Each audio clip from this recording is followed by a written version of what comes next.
jaz sem Frogi in gledate 9. del Blender tutoriala v slovenščini.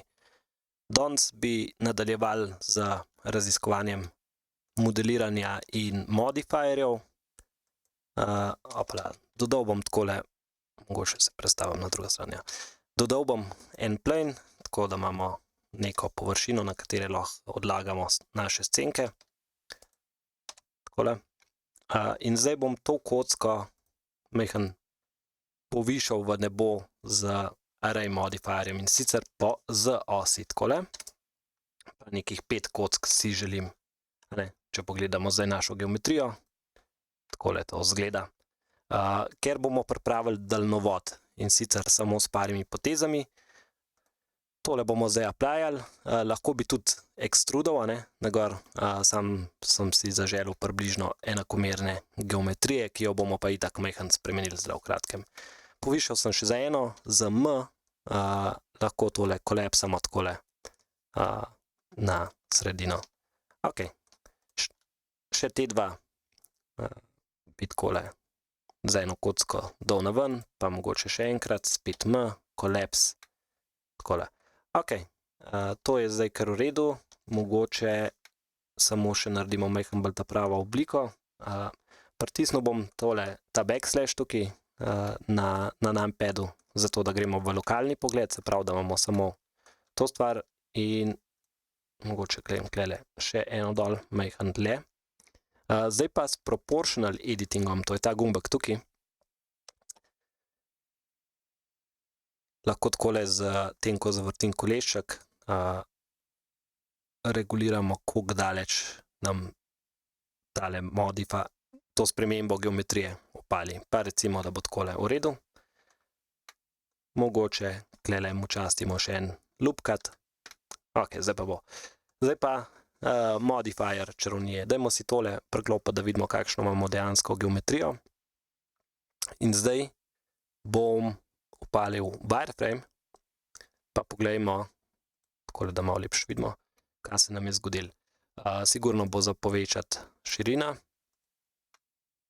Evo, takole. Ampak radi bi mogoče imeli še takole kakšno prečno zadevo. To pa lahko naredimo, če si damo tukaj triangulate modifier, ampak ga damo pred tole geometrijo, takole. Evo, poglejmo še majhen settinge, fixed, takole, fixed alternate, kakor nam pače. Ok, recimo, da je to v redu. Pritisnem še enkrat tole backslash, zato da gremo ven iz lokalnega pogleda. Zdaj bi pa te lahko dali v array, tako kot jih ponavadi vidimo v naravi. Se pravi, se nam jih takole ene par naniza, ampak to smo že parkrat imeli. Dajmo mogoče z arrayem pokazati še eno finto. In sicer dodal bom tukaj en empty objekt, ki nam bo služil, kot bomo zdaj videli, se pravi, tale array, ki je zdaj nastavljen na relative offset, ga lahko damo na object offset in izberemo tale empty. In zdaj z premikom tega emptyja kontroliramo, kako so te stvari razvrščene.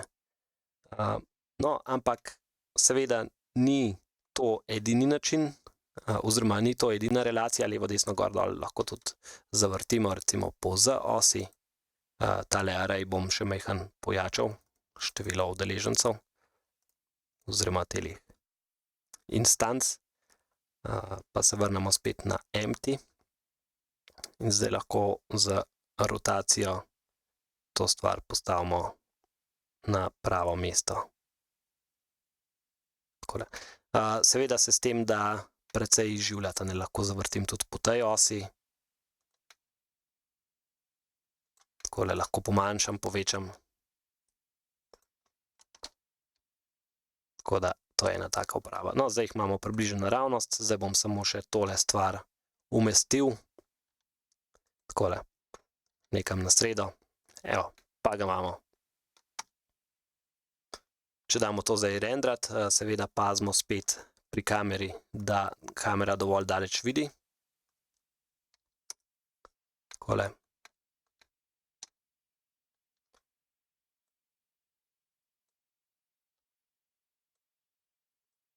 Tole luč pojačamo. Opa.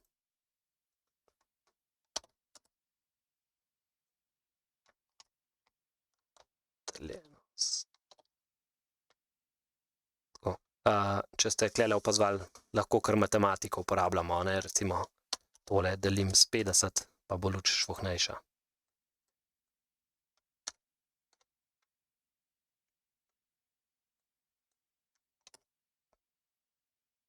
Ajde, recimo. Evo, takole, 5 minut dela, pa ga imamo. To je to za ta tutorial, pa se vidimo v naslednjem.